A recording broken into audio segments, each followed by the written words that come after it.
17-year-old self, huh? Yeah. Oh And I'm my not goodness, saying that guy was a train wreck. oh, and I'm not saying that you go in the past and change anything because I know a lot of people are strong believers and everything happens for a reason, and I am too, so I totally understand.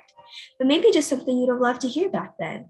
Or maybe since 17, are there any experiences you've gone through, lessons you've learned that you like to relay onto other 17-year-olds? Okay. Great. Did you have any questions before we get started or anything else? No, no. Okay, cool. Yeah. So I'd love to start off to get a little learn a little bit more about you and what you do. So I run a mortgage banking operation for Cross Country Mortgage here in Cincinnati. We are one of the top producing teams in the country. I think this is last year was our 8th year in a row. We were ranked Wow. top 1% in the nation. Congrats. That's awesome. Thank you. How'd you kind of fall into that? How'd you do like either cross country in general or the industry? The industry, really, it's the same process that everything great has happened in my life. I've just been very blessed to have some great people come into my life, some awesome mentors, people who pointed me in the right direction, help me make some good decisions, get me in the right industry. That's awesome. You mentioned mentors, which I think is a really important part in a lot of people's journey. A lot of people have always stressed the importance of having a mentor, someone to guide you. Is there any kind of piece of advice that you're given a little, maybe in the past or recently, that really stuck out to you? And it's something you still kind of utilize to this day? Yeah, specific to mentors. Gosh, I don't know. I mean, make sure you get aligned with good ones. Mm, I think a lot of it is, number one, just establishing the values that you have in life, getting really clear on your vision for what you want your life to be, and then finding people who live that life, who have those yeah, same values, and then swallowing all of your ego and really doing what they tell you to do. I've had a lot of success and really, really happy with where I'm at in life today. But I could have got here a lot sooner with a lot less just heartache along the way if I wouldn't have sure. been so stubborn. And I would have done, part of being successful, at least in the industry I am, is really learning a lot of leadership skills. And I think where I struggled on that early on is not realizing or accepting the fact in order to be a great leader, you first have to be a really good follower.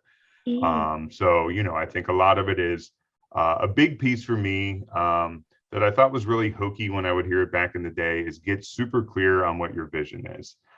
Get super clear on what you want your life to look like, what values you have, how you want your family to operate, how you want your schedule to be. Um, and then find people who are living that life, get aligned with them, and then again just um, follow, be a great follower. You can't be a great leader until you're first a good follower, but it is important to take those initial steps of what do you want that to look like, finding the mhm. people who are living that life, and then doing a good job kind of surrendering to that process. um, and it works really good. There you go. What was important to you in terms of goals and where people are and where you want it to be? What was important to me? Family life, number one. Mm, And I think a lot of that just came from not having a great family life as a childhood. Luckily, again, good people in my life. I had a lot of friends who had a good family life, so I at least saw a model of what that looked like. Unfortunately, never got to really experience it in my own childhood. So as I started, having a family and having kids, that became the priority for me, making sure, and not from a material perspective, but just, having a good foundation at home, having a great relationship with parents, being able to help those guys work through all the challenges and craziness that today's world throws at you. Um, for me, number one, the priority was and I think that's where a lot of people can make some mistakes along the way. I know I certainly have. Um, we're all very career driven. I mean, money runs the world that we live in. You generate money through your career. So I think a lot of times we really focus on the career and we pour everything into the career, and then our family kind of gets what's left over. I know I spent a lot of years in the early years of my career doing that.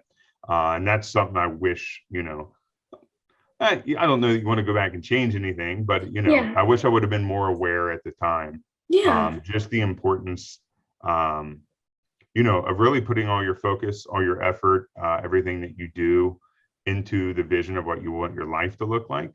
Um, so, in my early years, I built my life around my career. And then through some heartache that comes from doing that, realized that I really needed to build my life around my family, Mm, and then fit my career and around that.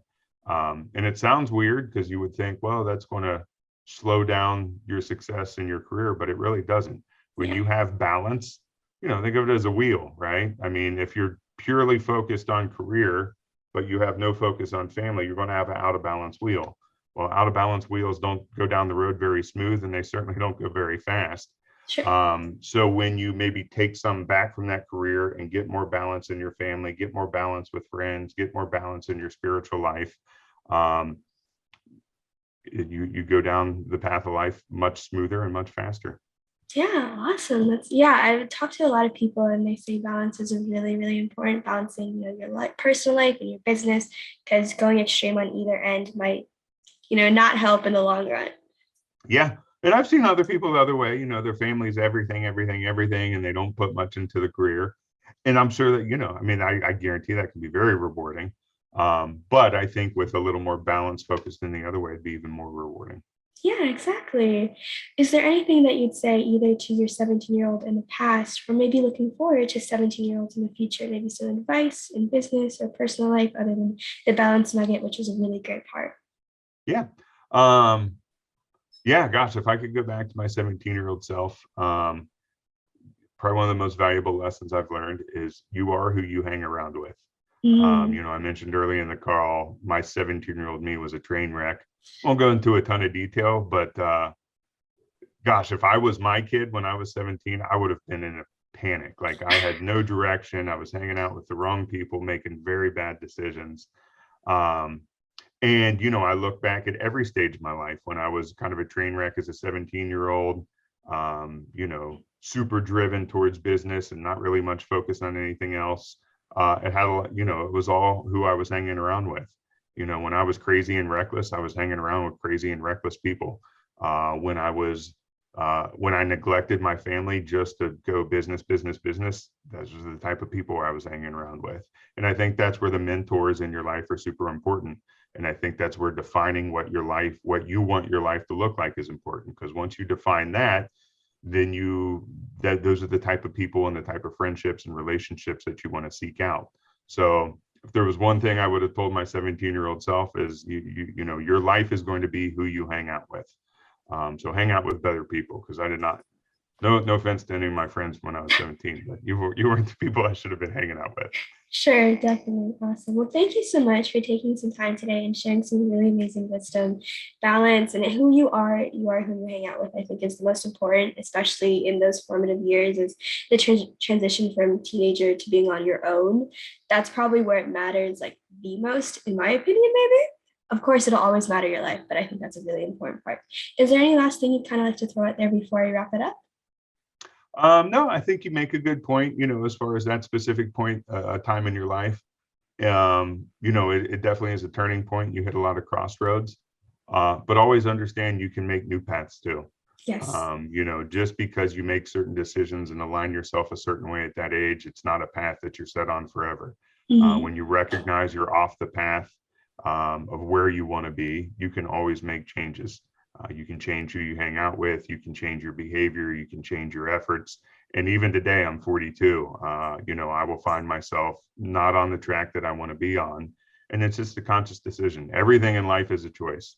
Mhm. I think a lot of times we can be the victim, or we can blame other things or other circumstances in our lives.